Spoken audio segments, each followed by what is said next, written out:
So, Mai, hörst du uns? Mai, can you hear us now? Mai hört uns nicht. No, she can't. Falls sie uns hört, wird sie uns ein Zeichen geben. But as soon as she can hear us, I'm sure she'll give us a sign. Mirko and Jasmina, before we started, I saw you talking, and I was wondering.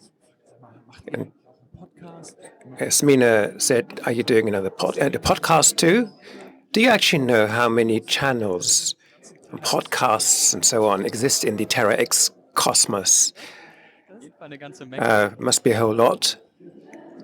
Ich habe auch nicht die Antwort. Ich frage I haven't got the answer either.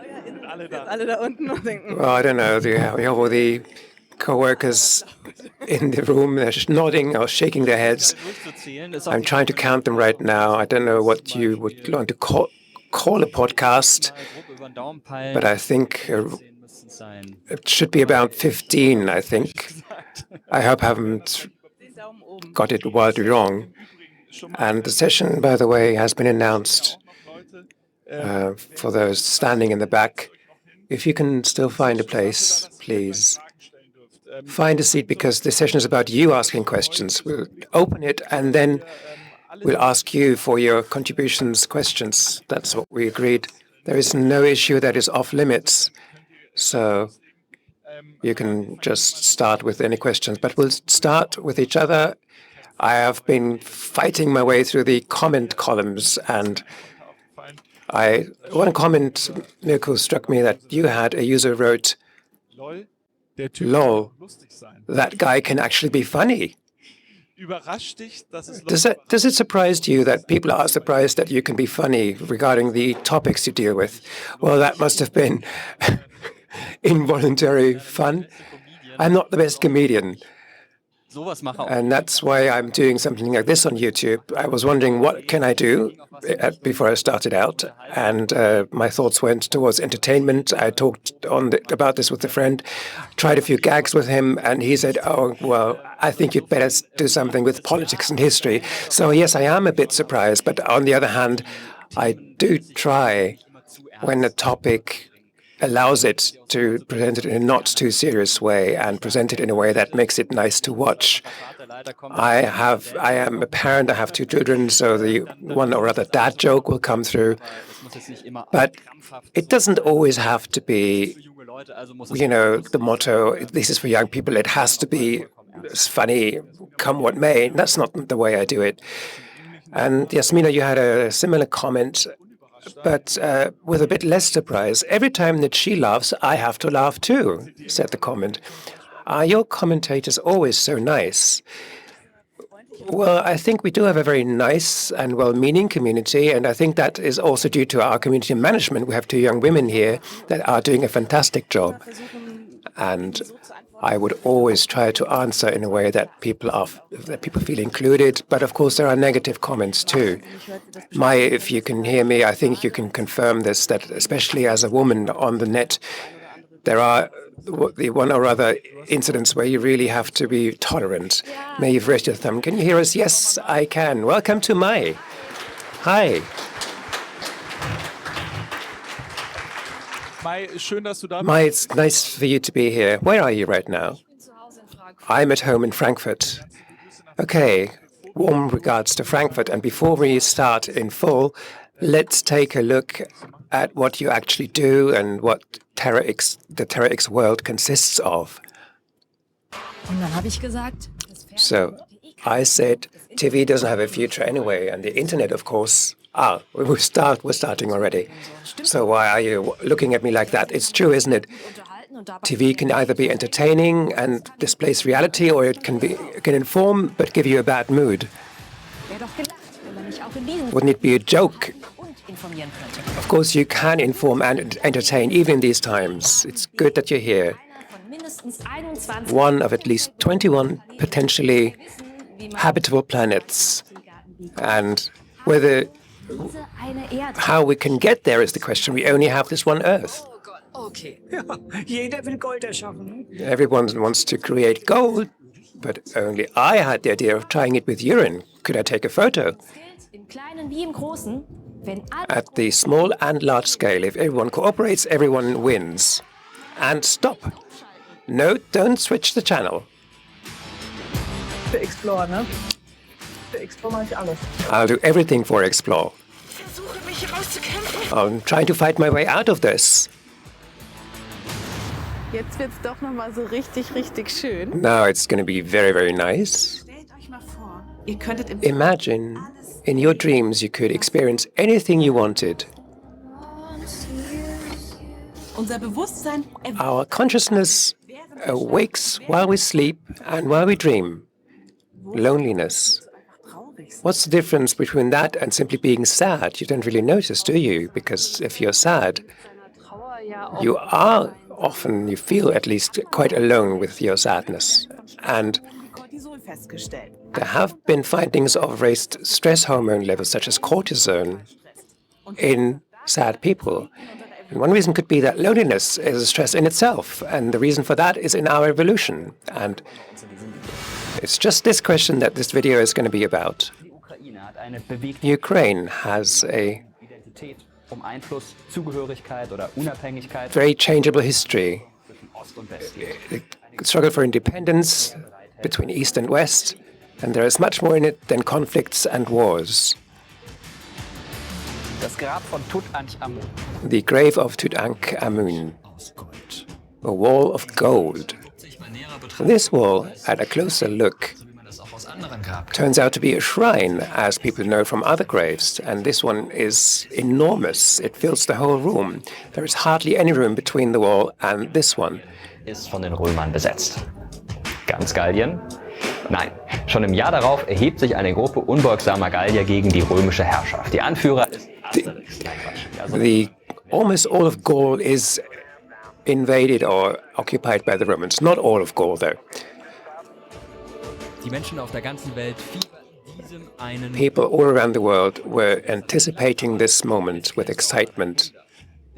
And it was quite a miracle because a lot of things went wrong.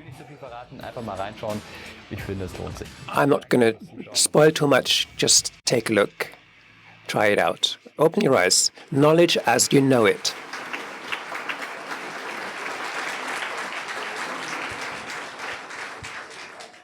Mai, in dem Trailer sagst du Stopp. Mai, in this trailer you say, stop, don't switch the channel. Now that you're on linear TV, and you have been for a while, is that the biggest fear, that people switch? Well, it's even more complicated, I think, when people switch and tune in the middle of a program with something that is perhaps more complex and where the end needs or builds on the beginning. That is the bigger challenge. And yeah, I think that linear content or content that has a kind of linear structure has to be thought through in a slightly different way to a YouTube format. Mikko said that even serious content sometimes needs a kind of humorous packaging. He doesn't consider himself that funny, but we all do. How do you regard the balance between entertainment and information and regarding scientific content especially? Entertainment is always possible, and kind of sharpening depends. There can't be a compromise between that and scientific content. And the issue is what your own humor is like. I started listening in. I received the audio as you started talking about this, Mirko, and you said that it doesn't have to be extra hip for young people, and I agree. I think it's wrong to think that young people have humor and older ones don't. We have other presenters that are very popular with a young audience. He has his kind of humor. And well, this is an overused word, but he is authentic. You've realized with Lech that this is just him, and that is way more important, I think. Yasmina, your audience laughs with you. Is this something that you actively think about as you conceive a video? You said that there's just one day to prepare for you. Does that give you enough time to think about these things? Well, I think what Nico just said about being authentic, if someone feels that when they're watching, someone who is at the camera, then of course you feel that and you smile with them. And I consider this as a nice evening with good friends that happens to be about the serious questions in life. Could be funny, but also serious, sometimes sad even, but a connection is attempted. And if that comes across to the audience, that is the best thing for us. Now, Mikko, I tried to explain to my mother how these different formats are. And when I tried to explain your format, I said, well, there's someone there standing in front of the camera and explaining historical issues that reach into the present. And she then said, and this is successful? I replied, yes, it's very successful even. Why? That's a good question. I often come to teachers' seminars, and they ask me these things too. Teachers always tell me, frontal teaching doesn't work. How does it work for you? And I think that YouTube is a very special platform for this, and it kind of serves the expectations of the viewers. YouTube started with the motto, broadcast yourself, which is exactly what people did. They sat in front of the camera, told people what they had for lunch.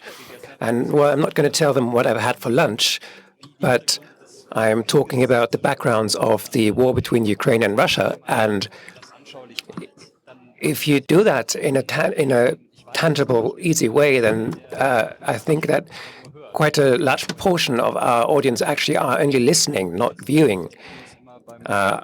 People say that they're playing these videos while they cook or clean the house, and that, of course, works too, which doesn't mean that we're not looking after the pictorial content, but it should work without it. I could add something, because I do watch your videos as an audience member, really, and regarding current issues, people do want to know what is actually happening. Summary sounds a bit too little, but this is the need that we are serving and that a channel can really serve very well. And how do you serve your need for super current information that you often use? Is this something spontaneous, or do you have capacities? If something happens, we have to do something. Is there always someone on standby just in case something happens? That's me. But because I don't want my colleagues to have to be ready at 12 a.m. I can do my videos spontaneously, also cut them on my own and edit them if it need be. So in case of the Ukraine crisis, for example, I just brought my kids to kindergarten and then I took off and started, and 3 or 4 hours later the video was online. And I was very glad to have the ZDF editing team who did a fantastic job publishing the video very quickly, because if you take too long, the content is already out of date. So you have to cater to the immediate need for information people have in cases like that. And of course, that motivates you and helps you focus. But when it's online, it stays online. What if it gets out of date? Do you update? Yeah, of course I do. And on YouTube,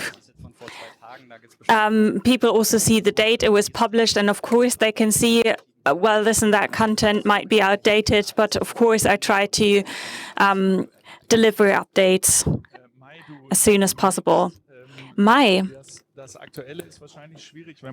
Mixing current events is probably difficult if you're doing a TV show, right? Yeah, of course it is. I'm lucky and to be dealing with science, which is kind of a timeless thing, but there's always current events that you can use as a hook for your content. And science is far more present in our everyday lives than we think. In my Think X, we do a lot of societal topics, but I think the main part is something that doesn't change on the daily. It takes us very long to do our research, and we can only hope that on the day of production, the content is still current and that we can find some current events that we can work with. Is it something positive that so many people have become more interested in science since the coronavirus pandemic? Do you want to do a whole session about this? Yes and no, basically. At the moment, I think we're in a valley. We had a hype, and now we're in the valley of desperation, so to speak. So, of course, it's wonderful that when people are interested in any topics, without attention, there's no impact. And maybe science didn't have enough attention before the pandemic, but the problem is the incentives in media don't always fit scientific works. And even for me, as a full-time professional, it's really difficult to communicate on platforms like YouTube and TV, where I know that algorithms control what people watch. And that this is visible. That's something that's difficult to deal with. And I get the impression that because of this effect that only the most attention-grabbing content gets to the top.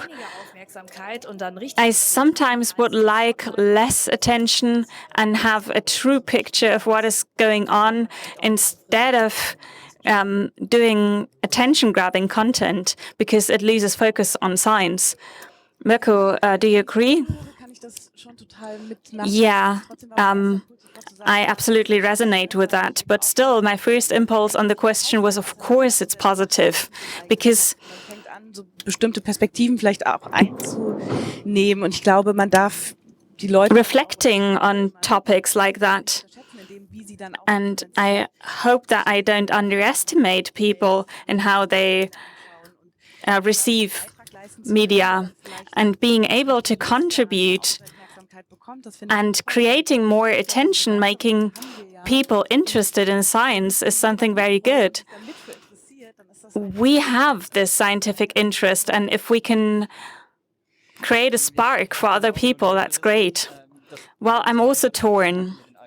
The problem that might just outlined with the algorithm, I totally get that. And it's not even only American corporations, it's also Chinese corporations. 3 weeks ago, I did a video on 2 channels about cannabis legalization. So when is it going to be legalized? What is the process like? And also we looked at the history of cannabis bans. And this video went very badly. It didn't even have 100,000 views. That's not normal. That's not our normal quota. So we looked at what was the cause. And it was that YouTube only put that content out to our subscribers. And this can't be a coincidence. This was deliberate action by YouTube. Yeah, I agree. We had the same. We also dealt with the drug issue. We also had a video about cannabis legalization that went very badly. And that was because they put in an age restriction, even though it's a scientific video specially directed towards young people. It's annoying, isn't it? Because we want to reach more young women, actually. And if I look within my own bubble, there's no content or topic restrictions. Of course, women are interested in all kinds of topics, but still algorithms decide sometimes to reach out to men rather than women with certain contents. And that doesn't help us reach our target audience. And that's devastating. Yeah, the algorithm is massively interfering with our content strategies. I know it's a business secret, but algorithms should be transparent. We should be able to know what they're doing exactly. Yeah, the problem is that it's not really possible technically. Technically, algorithms are good when they're self-learning and when they're a black box. So they produce output that you can't retrace because you couldn't do it yourself, obviously. And I think that's very critical. We did a MyThinkX video that focused on the problematic aspects of algorithms and how they're used very broadly, even though we don't understand how they work. Well, we want to inform about those algorithms, but so people would have to view our content about it on the media platforms. We want to reach people, and this is where people are on those platforms, so you kind of have to use them.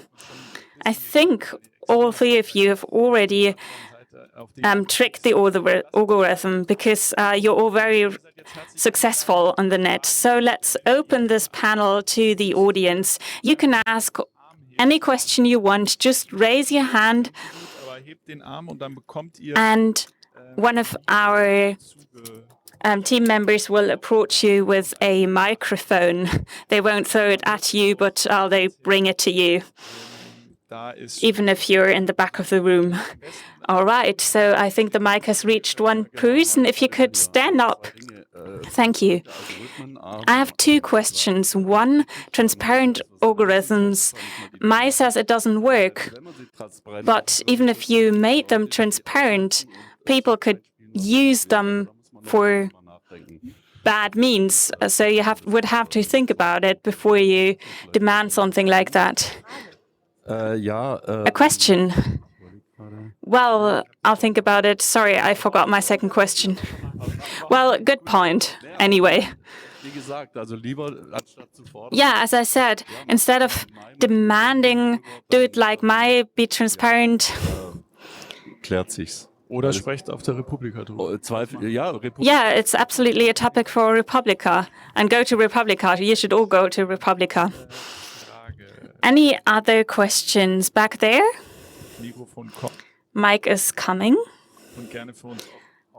And of course, you can also stand up so we can see you. Hi, I'm Annika from the Cologne Journalist School. I have a question about algorithms. Yesterday, we listened to Jörg Schönemann, who talked about the public broadcasting algorithm in the public broadcasting media platforms. Is that the solutions to overcome YouTube algorithms? Do you know what it is, the public broadcasting algorithm? Yeah, in the end, it's about media ethics, that we kind of subject to those algorithms. And he did a poll among journalists. Some of them say, yes, we only do things that we know work on TikTok, and others who said we're not oriented that way. And I think it's important in the long term to support identities, but you also have to work, for example, on the search functions, but I think we're working on it. So, yeah, it would be good to have stronger public broadcasting media platforms. Yeah, I agree, and we shouldn't always have to look at clicks because public broadcasting has the luxury of not being dependent on advertisements and clicks. So we can make videos that also serve a fringe audience. For example, violence in birthing. There's not a lot of men who will look at that video. Wo sie es vielleicht dann irgendwann mal doch haben werden. Das machen wir aber bewusst, weil es even though they might be affected, but we're doing that. Also, genital mutilation. It's a difficult topic, but it's so important. And this is something I would like to have included in the public broadcasting algorithms. Don't just look at the clicks. Nächste Frage. Next question, I think up here in the front.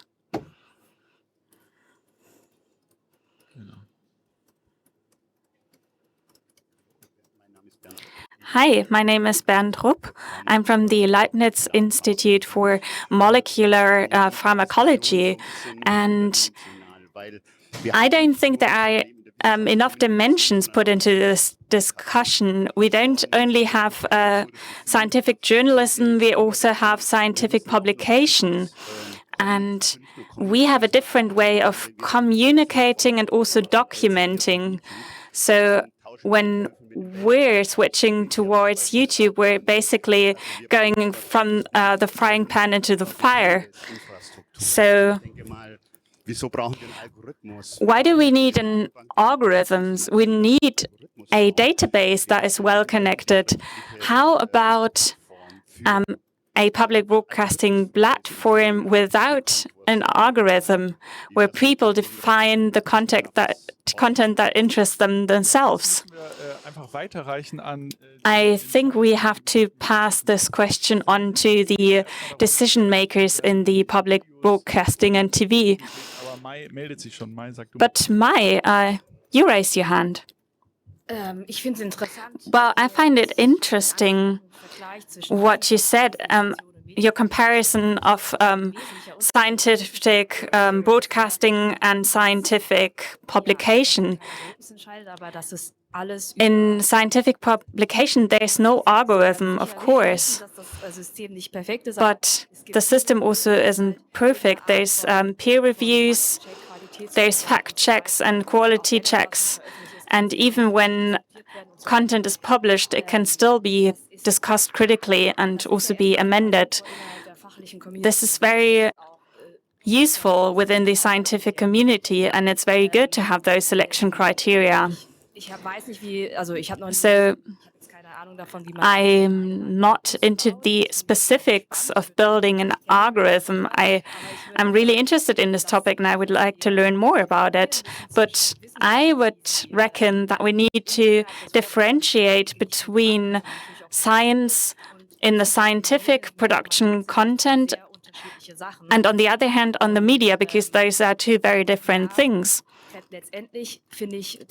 In the end, I agree to what Mirko said. We're not going to find a way around algorithms. But public broadcasting doesn't need to be economic, and we need to make that visible. I think the strength of public broadcasting in the future diverse media landscape is that there could be more gatekeeping, more editorial selection, more in the direction of how it works in science, and less I'm always shown what I like the best. So if you want to know anything about AI, just visit us at the Pharmacology Institute. So about those databases and the, I don't know if you know the CC licenses. We're trying to make our content in a way that it's going to be accessible in databases, such as our explanation videos. So we want to offer something in that direction. And the purpose of MyThinkX is to make science publicly available. It's not only about fundamental research, but also, and it's very interesting to put all those contents together in the public broadcasting library. Yeah, you can't cover everything in one video, but you can put in links. When other people have already done content about this.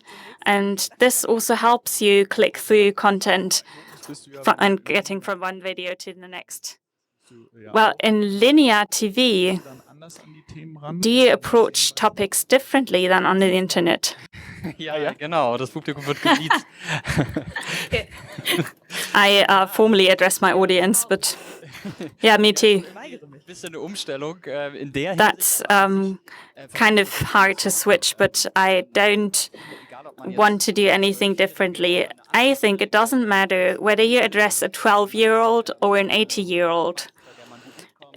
if you're doing it in a way where people understand you and where your content is understandable and likable, it doesn't matter if it's on TV or on the internet. In TV, there's usually a bigger team behind it. And the target audience, yeah, of course, with TV, you have a huge target audience. And you have to produce content that is interesting for all target audiences. On the internet, on the other hand, you know how old your target audience is, for example, and you can focus on that age group. So if you ask me, do you prefer TV or internet, it would be like asking me, which of your children do you prefer? I love both. I wouldn't do without one. I don't think TV is dead. Maybe the way TV used to be made is dead, but TV itself isn't. Well, I thought that was going to be a slow clap from the 5 TV editors in the audience. No applause, all right. Well, TV isn't dead here yet, at least here. The next question from the audience, you have the microphone already. Luca is my name, and my question is about the length of the individual pieces, segments. We've talked about YouTube, Snapchat. How do you deal with the fact that science journalism has to work on these very short-term platforms, short-lived or short contribution platforms? Mai, would you like to start? I believe that on a very superficial level, you can still do scientific content, and there is a need and justification for them in those formats too. I always see this as an onion. There is the outside, the surface, with which you can reach many people, but you can only be superficial then. And in the very inside, you have the original scientific publications, which is super correct, but would only reach very few people, of course. And the objective has to be to take people inside. But you mustn't, on the other hand, be as naive or arrogant, whatever the case may be, to believe that you could start right in the middle. You have to get these people and collect them from somewhere and pull them in. And I prefer to be further inside, personally, which is why I prefer YouTube, where I can be as long as I wish, or rather on TV formats that have a 30 or 45-minute length. That is my thing, really. But in principle, I don't think it's wrong to be at the surface. You only shouldn't believe that you can get a lot of content over that way. What you can do there is create interest. So where in the onion are you, Jasmina? Yeah, somewhere in between, I think. I do believe that you can get content communicated at the surface. I do like to communicate these things, Lucas, but if the format is very short, such as, of course, it is hard. But even there, I think what we do is we talk about internally a particular piece, topic, and then get a very minute piece out of that. And our format is something that is interactive or that draws people in. So we have to delete all kinds of things, which frustrates me, of course. And I try to smuggle something extra in. But that makes it too long, too epic. And the compromise there is you've done your research, and you take a part of that, what you've researched, and put that into a longer format.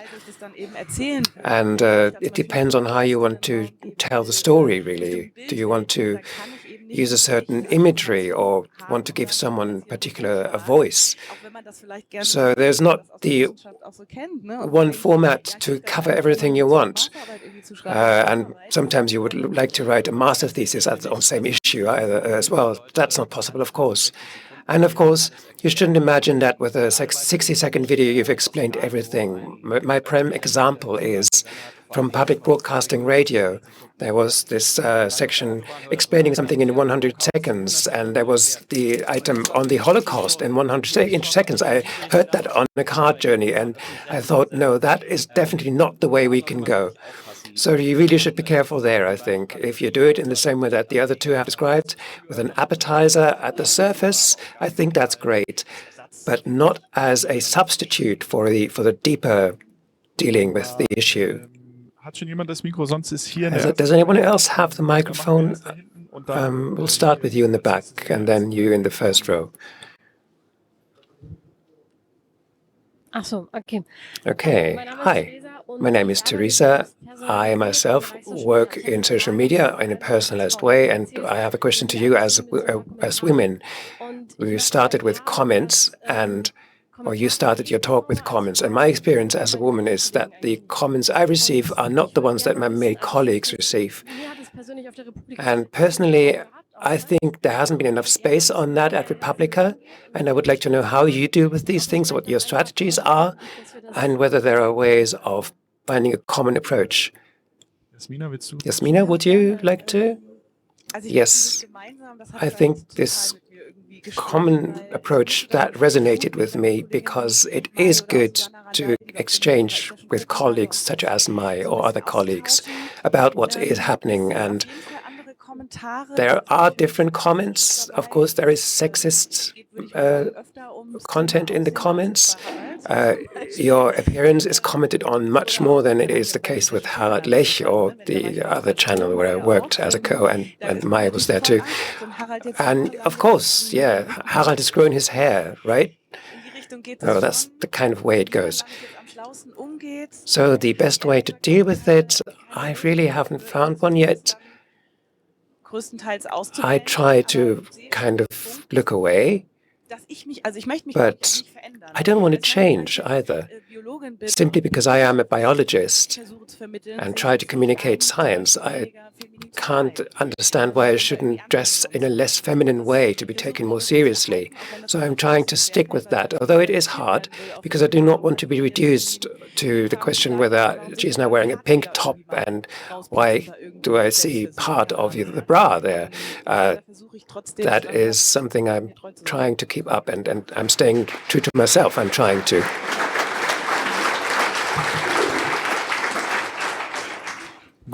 Mai? Well, yeah, that is definitely a problem that I see how. It's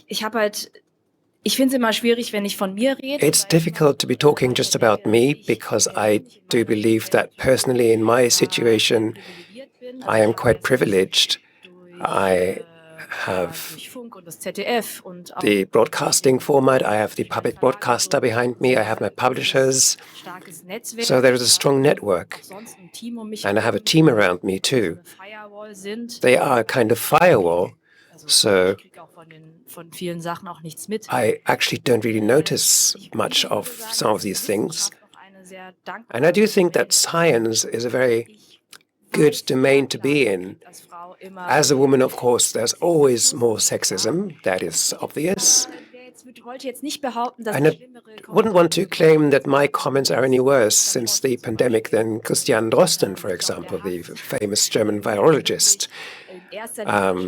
I think the worst thing for me is this clash of ideologies, where science clashes with other ideas. And I think through science, I get a bit more respect than many of my colleagues that work in the political sphere. That I think is pretty clear. It's much worse there. And that is definitely one of the big problems of our time. How we deal with how we treat each other on the net. The sad thing is that I don't have any good solutions. And it is one of the things that I do worry about the most regarding the future of my daughter, for example. How do we actually communicate and treat each other? That is a huge issue, and I wish I had a solution to offer, but it is a bit beyond what I can say at the moment. That is kind of depressing applause there, or depressed applause. We were just looking at your TikTok comments, weren't we, Mirko? Yes, but I have to say, compared with what you receive, I have nothing to complain about. There is some hate. It's different kind of hate. YouTube, I think about a year ago, started a filtering function or an automatic deletion of comments. So the AI is responding quite quickly. There are much fewer offensive comments. But just as Mai said, if I were a woman and if I were to talk about these issues, I think what I would experience would be very different. So huge respect from me for you for standing up and talking about these things. I don't know if I could do it, by the way. Maybe you could explain about your community management too. Maybe there are people that don't even know how this works at all. Are there people there reading this stuff, filtering it for you? How does it work? We work with a production company. We have a small team. There is a conference regularly where the community management people, these two young women, are involved always. So the content and their work is pretty well interlinked. They may not be part of the research, but they are involved at every step. They watch the videos because they have a lot of knowledge about these things. So these two women are those who are at the front line, as it were, answering questions, reacting. And I do sometimes do that myself, but I do notice that there comes a point where I have to withdraw. As Mai said, there is this firewall, because otherwise you would go insane. You can't be too dependent on either positive or negative comments. There is this How I Met Your Mother episode where someone is evaluated a teacher, and there is this one bad comment, and the person simply breaks down. No, you can't make that. I can't have that happening to you. It's a kind of a mix for me, the channel to go. I am actually used to responding to comments, and I don't really regard it as work that much. It is part of the whole thing. I do a lot of these things myself, but I do think it's important Wissen to go, Mr. Wissen to go, Mr. Knowledge to go, on that channel that I started myself, to be present in the comments, because people do expect me to be there at Mr. Knowledge to go. And that helps me finding out about the community. And I think I can claim I am 36. We have viewers aged 16, 17 or something, but I feel closer to them than at the time when I wasn't at YouTube. I was younger then, but now I receive all these comments. I see the way they speak or write, and I could include that in my own speeches if I want to, but of course you have to do it the right way. It can backfire, yeah, of course. Well, with me, it was a nice time when I started out and I did everything myself. There was a time when I answered to almost every comment, and I also thanked people for their positive comments, because I think it's amazing, if you are a creator yourself, how crazy it is that someone is taking the time to actually write something nice. People writing something stupid, well, those are the things that have to get out somehow, but people writing nice things, that is fantastic. And at my lab, the challenge now is that, of course, there's a lot, and I have a team that is very tight but quite small, and the community management we do ourselves, pretty well supported by the broadcaster. There might be something actually illegal in the comments, and people do follow this up and pursue this sometimes. So I don't have to deal with that. But the special case with us is that the community management, is always down to me, Lars, or Jens, the science editors, and many questions actually go deeper than the content that is in the video. Sometimes there is a bit of an offensive remark, but there could be a misunderstanding behind it. So by staying on the content level, you can clarify this quite often. So this is not very easy to delegate, but in principle, I think the support is quite good at the Funk, the TV people. Okay, next question from the first row. If you can show clearly who you are. Yeah, hi. Hi. Cologne School of Journalists. The target group was mentioned as an issue, and Maya and Mikko, I can imagine, with you having been on your channels for so long, your target group is growing with you and aging with you. And is it easier or harder to address a younger audience? And how are the needs different between these two? Ich kann mal, ja. Fang du ruhig an, Mai. Okay, you start, Mai.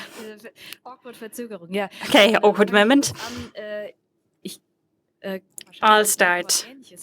I think Mirko will be going into a similar direction, but of course, Mirko does education and knowledge, as do I, with a different focus. I think it's easier to grow in the long term than if you're doing entertainment or even lifestyle, where this is much more dependent on you as a person, and you typically have a young audience that grows out of the format, or other things like trends come and go. And for scientific channels, this is less of a problem. I have the impression that at least demographically and from the vibe, the community doesn't change that much or hasn't changed that much in the past few years, even though I've done this channel for a while now. Mirko, you've had your channel for much longer, so you can continue. Yeah, you basically got the gist already. I agree. So it got me thinking recently when I was talking to my 13-year-old neighbor, when we were talking about the formats, and she said she's mainly on TikTok and is only using YouTube for school sometimes. So yeah, maybe I have to take a look at the other formats, or she'll have to switch to YouTube when she's older. But this is not always at the back of my mind, like I have to reach new target audiences. I think people who are interested in my content do find my videos because they're interested in the content, and I don't think because we don't tell people anything private in the videos. I think even younger people can find our content when they're on YouTube. Jasmina, for you, do you also get instructions from your broadcaster to find a younger target audience? A bit. Terra X has different target audiences, and we're trying to expand them. If we have formats that reach certain people, we don't have to make more of those formats. Our task is basically to cover the white spots on the map. So at the moment, we're looking to create content geared towards women under 35. So this is not meant as a slight against men, but yeah, we just think this is an audience that we would like to reach more. And it's always the question, the typical user persona question, how do you approach them? This is a big secret that a whole research area is dealing with. And there's always a lot of discussion on how to gear your content towards certain target audiences. So if you're starting from, and you're also starting from different starting points with different audiences. Like when I talk to my parents about my content, they're like, what the fuck? But when I talk about that with a 20-year-old, they all know the topic of open relationships, for example. So sometimes you have to explain things like relationships can be closed or open. And then you can look behind topics like, where does jealousy come from? Perfekte Teaser, okay. All right, perfect teaser.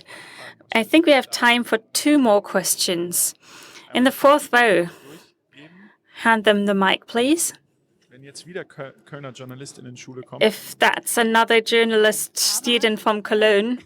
No, this is Hannah from North Rhine-Westphalia. I'm from the Ruhr University in Bochum.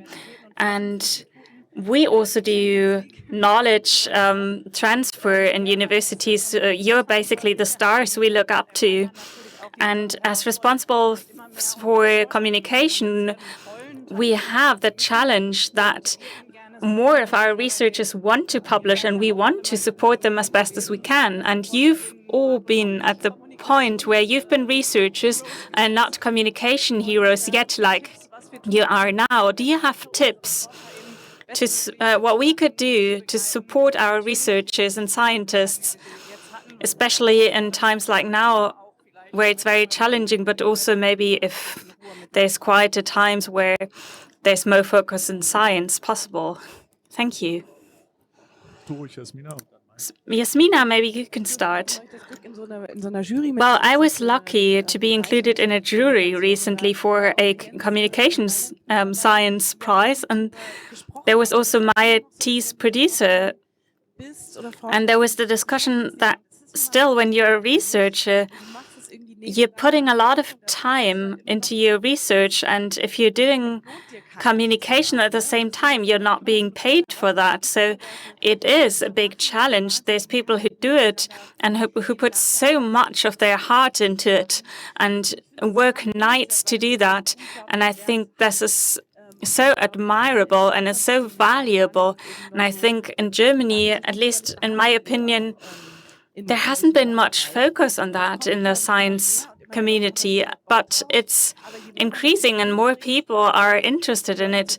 And the more you manage to support people in whatever form to reward them, the easier it becomes for them. But there's also the question, where's the transgression? When do you stop spending more time on research and dedicating more time to your communication work?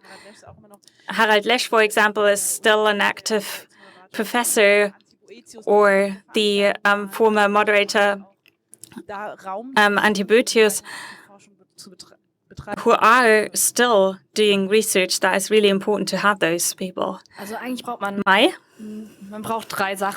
I think you need three things. First is the tools. So how do you communicate? Jens, who was in the jury, is a science journalist in Karlsruhe, which is funded by a research foundation, an institute that gives seminaries. And in research application, you can already claim budget for scientific communications, and you can book seminaries. The other thing is, or the second thing, you all know it if you've been at a university, academic working conditions aren't very productive for doing anything outside of research. During my PhD, I was lucky to have a very good superior who supported me in my other work, but not everyone is that lucky. So people doing PhDs are often asking each other jokingly, so are you in a slave laboratory? Or because often your professors want you to dedicate your time only to research. So everything needs to be CVable, so it needs to be good for your CV. So people who've got a lot of attention, like Drosten and Zizek, they do it next to their research work, which also isn't productive. And the third is protecting them from attacks from the outside. We as content creators might be a little bit more professional there, but it's really heavy. For example, if you put your university email address on your content, you're getting flooded with messages, people insult you. And most people don't find that pleasant. So I think there's a lot still to do for Viscom not only being able to be made, but also made freely, and that people can afford to do this. And I think that the last 2 years have made it very clear that a lot is happening there at the moment. All right, I think we can do one more question. Any takers? Where's the microphone? It's approaching the person. There it is. All right. For finishes, there's a last member from the Cologne Journalism School. My name is Lara, and I wanted to ask if you have concrete tips on how to break down complex content. So if you sit there, you've read 5 papers, how do you create a speaker text that everyone understands? What are the steps? Mirko. Well, I'm like a sponge myself. I read a lot. I hardly take any notes. And then I just sit down, put everything away, and just write down what remained in my head. And that is basically what is essential. And this is what I try to put down on the paper. And maybe when I'm doing that, I'll look up things in the papers. If you're making orange juice, you then need many oranges to fill the glass, and only a part of them ends up in the glass. So I usually find a research question that also becomes my title. So when I'm looking for my research question, I'm thinking of the title of my video, and this is where what I go along with. And I'm also strict with myself. I limit myself to 7 pages with normal font size and spacing, and I hardly ever go beyond that. And if I don't manage to do that, I shorten it until I've managed, even if I have to put my content away for a few days and look at it later. This is basically a summary of my working style. Maybe you're doing it very differently. Jasmina?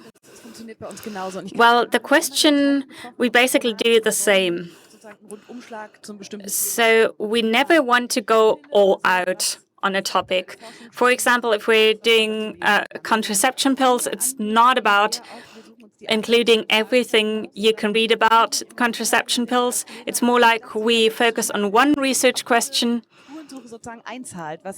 and I put everything away that doesn't answer my question, even though it hurts sometimes. I think you all know the effect. You take it very seriously, and then you have to throw it out. And I always relate the content that surprises me, myself. When I'm surprised or stunned by an information, I keep it. I don't put it away. I include it, like in a good soup. Mai, maybe your tips to finish. Well, I work similarly, but I usually start with research before we get to our research questions. Ideally, we already know the title of the content, but it's not always the case. Often it's like, okay, we want to do something on AI. Let's look at the most interesting aspects. So I always try to put the focus on the societally relevant, but on the rare, where others haven't maybe explored on, and where I can add value to the discussion.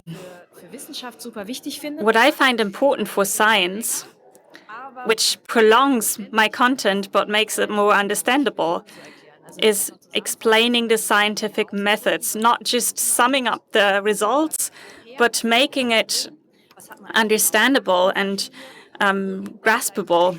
So what did they do? Where are the limits of the research?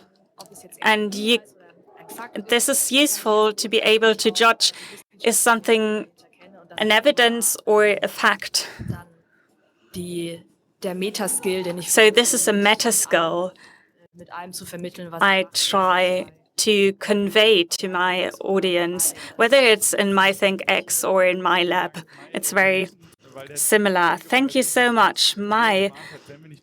We've been warned that if we don't stop on time, Rammstein will be put on all the headphones. So I have one good message for you at the end.